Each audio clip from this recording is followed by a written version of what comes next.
Assalamualaikum warahmatullahi wabarakatuh. Selamat datang di Transiltonia, tempat di mana setiap gigitan terasa magis dan setiap tegukan menyimpan rahasia. Bersiaplah untuk menjelajahi dunia rasa yang menyeramkan namun memikat. Rest in Verb and Vampire Tears. Disinilah kelezatan bertemu kengerian yang menyenangkan. Visi kami adalah menyediakan makanan dan minuman yang lezat, sehat, dan cocok untuk dinikmati oleh berbagai kalangan. Kami menghadirkan pilihan minuman yang menyegarkan yang akan menjadi favorit di musim panas. Sementara itu, misi kami adalah menggunakan bahan berkualitas untuk menciptakan rasa otentik dan menyegarkan. Kami memastikan bahwa produk kami tidak hanya lezat, tetapi juga mengandung nutrisi yang seimbang untuk mendukung gaya hidup sehat. Transiltonia memiliki spesialisasi pada dua menu utama. Yang pertama, Rest in Verb atau Tortilla Verb. Yang kedua, Vampire Tears atau es air mata kucing. Layanan kami berbasis pre-order, memastikan kualitas setiap produk baik. Nilai utama kami adalah inovasi dan kebersihan. Tagline kami, sensasi rasa yang tak terlupakan. Menjadi bukti komitmen kami untuk memberikan produk berkualitas tinggi yang sesuai dengan deskripsi. Untuk logo Rest in Verb adalah seperti ini. Selanjutnya adalah segmenting. Yang pertama, generasi, yaitu Gen X, Gen Z, dan milenial. Yang kedua, kelas ekonomi, yaitu kelas menengah dan menengah ke atas. Yang ketiga, domisili, yaitu sekitar sekolah atau Surabaya. Yang keempat, kebiasaan mengkonsumsi makanan, yaitu jarang atau seminggu sekali. Yang kelima, penggunaan teknologi, yaitu menggunakan smartphone untuk kepentingan berjualan. Selanjutnya adalah targeting. Yang pertama, membuat konten media sosial yang menarik dengan berbagai isi atau menampilkan testimoni pelanggan yang puas. Yang kedua, memperkenalkan produk melalui promosi dan melalui relasi. Yang ketiga, desain kemasan dan logo yang menarik dapat membantu produk menonjol. Yang keempat, segmen yang cenderung menjadi pembeli loyal adalah Gen Z dan milenial. Nah, untuk positioningnya adalah yang pertama, keunggulan produk kami terletak pada tampilan dan rasa produk. Yang kedua, Tortilla Wrap sebagai pilihan makanan yang praktis dan mudah disantap di mana saja. Yang ketiga, Tortilla Wrap dengan variasi rasa modern yang menggabungkan unsur tradisional dan internasional, cocok untuk mereka yang mencari pengalaman baru dalam makanan. Yang keempat, Tortilla Wrap dengan menggunakan bahan-bahan lokal dan kemasan ramah lingkungan, sehingga lebih ekonomis dan berkelanjutan. Nah, selanjutnya untuk analisa SWOT dari Rest in Wrap. Yang pertama, strength atau kekuatan. Tortilla Wrap yang berisi sayuran dan dada ayam panggang sangat sehat dan rendah kalori. Ini cocok untuk pelanggan yang peduli pada kesehatan dan ingin mengurangi konsumsi makanan berminyak. Lalu, persiapannya relatif mudah dan cepat. Untuk yang kedua, yakni weakness atau kelemahan. Tortilla Wrap cenderung rentan pecah atau sobek saat diisi dengan isian yang terlalu banyak atau saat dilipat dengan tidak hati-hati. Pasar makanan cepat saji yang sehat sudah sangat kompetitif, dengan berbagai pilihan yang tersedia bagi konsumen. Ini bisa membuat sulit bagi Tortilla Wrap untuk menonjol di antara pesaingnya. Yang ketiga, yakni opportunity atau peluang. Dengan peningkatan jumlah orang yang beralih menjadi vegetarian atau vegan, terdapat peluang untuk menawarkan Tortilla Wrap dengan isian yang sesuai dengan pola makan mereka. Dan yang terakhir, yakni threat atau ancaman. Persaingan dari produk serupa atau alternatif makanan cepat saji lainnya bisa menjadi ancaman bagi penjualan Tortilla Wrap. Harga bahan baku segar seperti sayuran, dada ayam, dan bahan herbal dapat berfluktuasi sehingga mempengaruhi margin keuntungan. Nah, di sini terdapat langkah-langkah membuat Rest in Wrap. Yang pertama yakni siapkan sayur-sayuran yang akan digunakan, lalu cuci sampai bersih.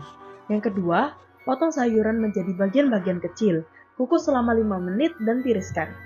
Yang ketiga, masukkan bawang merah, bawang putih, cabai kecil, garam, gula, penyedap rasa, dan minyak kecobek. Lalu ulek semuanya sampai halus. Yang keempat, setelah halus, goreng sambal tadi sampai wangi. Yang kelima, siapkan ayam filet, lalu potong menjadi bagian-bagian kecil. Yang keenam, setelah dipotong, pindahkan di mangkok, dan masukkan saus tiram, saus teriyaki, bawang putih, garam, dan lada. Yang ketujuh, marinasi ayam di dalam kulkas selama 1 jam. Setelah 1 jam, panggang ayam tadi sampai matang. Yang ke-8, siapkan tortilla, lalu susun sayuran yang sudah dipotong dan ayam yang sudah dipanggang. Yang ke-9, setelah tertata semua, gulung tortilla dan panggang tortilla sampai kecoklatan. Dan yang terakhir, tortilla wrap siap dinikmati. Selanjutnya untuk biaya investasi, ada panci kukus dengan harga 35.000, koper 40.000, kompor 300.000, pisau 10.000, spatula 12.000, piring 4.000, teflon 165.000, capit 15.000, telenan 15.000, baskom 5.000 dengan total harga 601.000. Dengan biaya penyusutan 5 tahun 10.016 rupiah,67. Untuk biaya tidak tetap, ayam filet 50.000, tortilla besar 25.000, tortilla kecil 22.500, tomat 6.000, timun 7.500, wortel 6.000, jagung manis 12.000, selada 10.000, bawang bombay 1.000, bawang putih 10.000, saus tiram 2.000, saus teriyaki 1.200, garam Himalaya 600 rupiah, margarin 1.000, lada bubuk 200, aluminium foil 22.000, bawang merah 24.000, cabai kecil 10.000, saus 5.400, minyak goreng 3.000 dengan total harga terpakai 219.400 rupiah. Untuk biaya tidak tetap, tenaga kerja 5 orang yang berarti 400.000, biaya listrik 50.000, gas 50.000, biaya air 80.000, penyusutan alat 10.016,67 rupiah. Total per bulan yaitu 590.016,67 rupiah dengan produksi 20 hari menjadi 29.500,83 rupiah. Selanjutnya yakni HPP. Untuk total biaya ada biaya variabel sebesar 219.400 ditambah dengan biaya tetap sebanyak 29.500, berarti biaya totalnya sebanyak 248.983.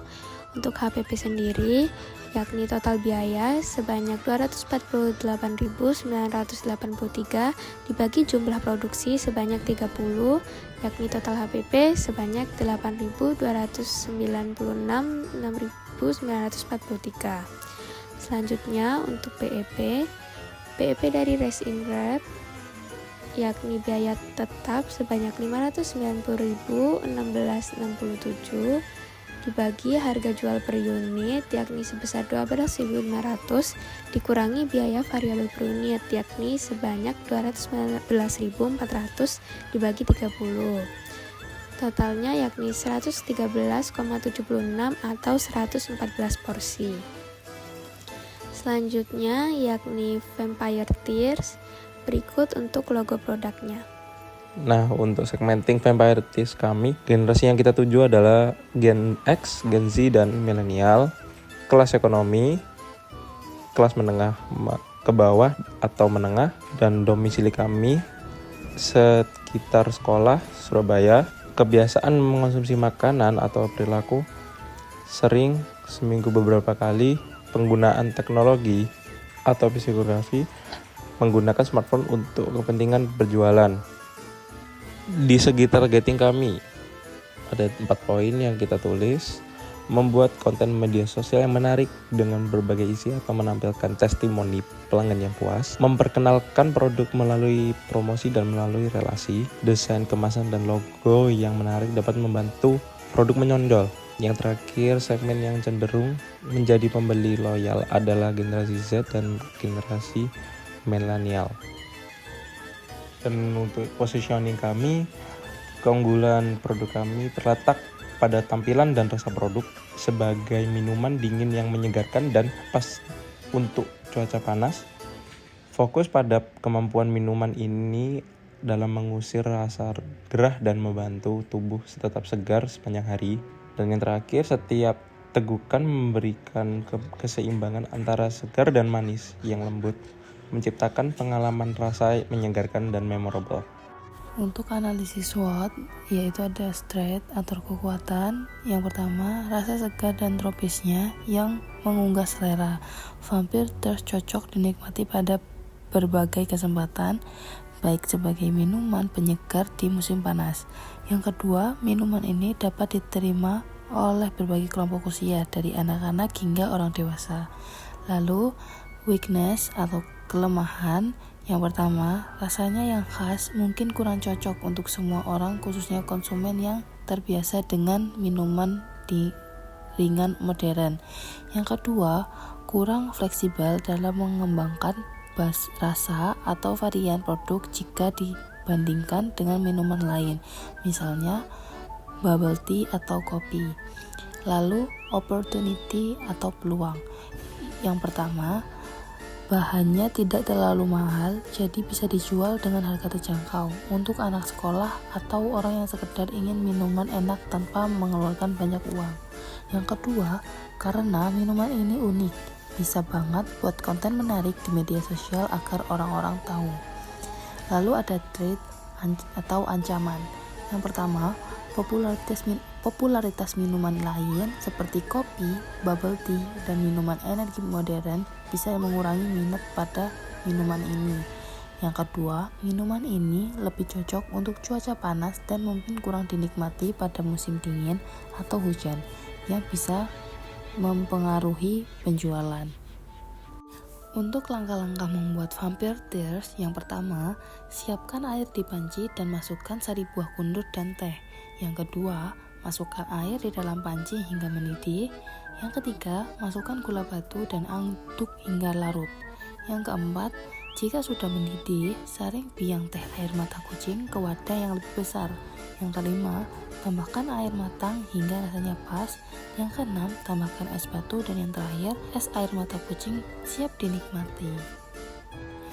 Untuk investasi biaya Vampire Thirst atau es air mata kucing, yang pertama, untuk alat ada panci dengan harga 35.000, ada termos es dengan harga 85.000, kompor dengan harga 300.000, serok es dengan harga 10.000, dan saringan teh dengan harga 8.000. Untuk totalnya sendiri 438.000 dan biaya penyusutan selama 5 tahun menjadi 7.300. Lalu biaya tidak tetap untuk Vampire Thirst atau es air mata kucing adalah 1. Air galon berjumlah 1 galon dengan harga 20.000 digunakan 19 liter, total harga 20.000. Nomor 2, teh dandang dengan jumlah 1 bungkus dengan harganya 3.000 digunakan setengah bungkus dan total harganya 1.500. Nomor 3, es batu jumlahnya 2 bungkus dengan harga 10.000 digunakan 2 bungkus dengan total harga 10.000.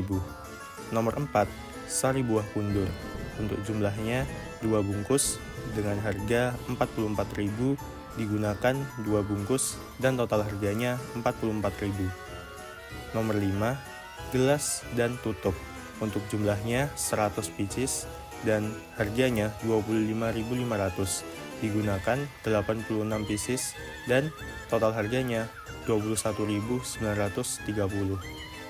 Nomor 6, sedotan dengan jumlah 100 pieces dengan harga 5.000 digunakan 86 pieces dengan total harga 4.300. Nomor 7, gula pasir dengan jumlah 1 kg dengan harga 18.000 digunakan 500 gram dengan total harga 9.000.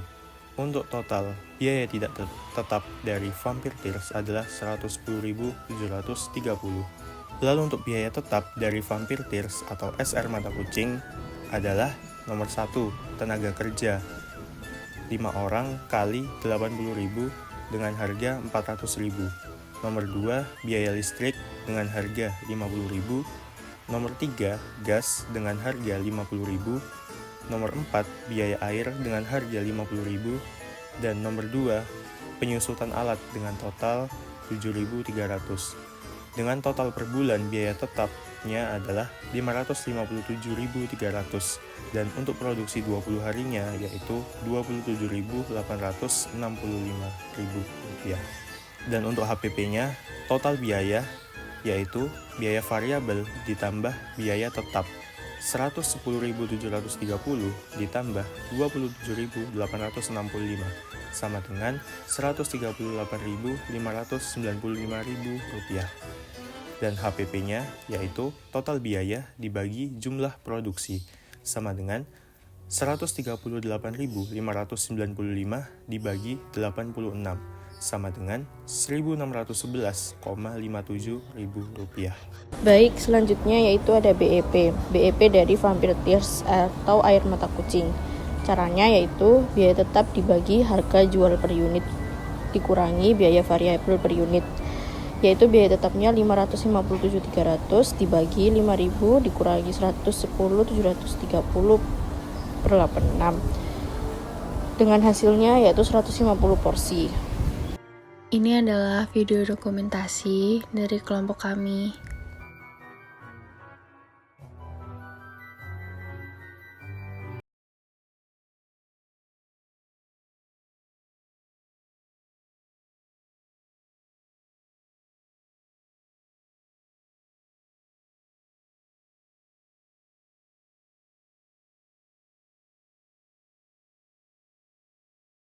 Thank you for exploring Hotel Transyltonia with us. Sekian presentasi dari kelompok kami. Mohon maaf bila ada salah kata. Sekian, terima kasih. Wassalamualaikum warahmatullahi wabarakatuh.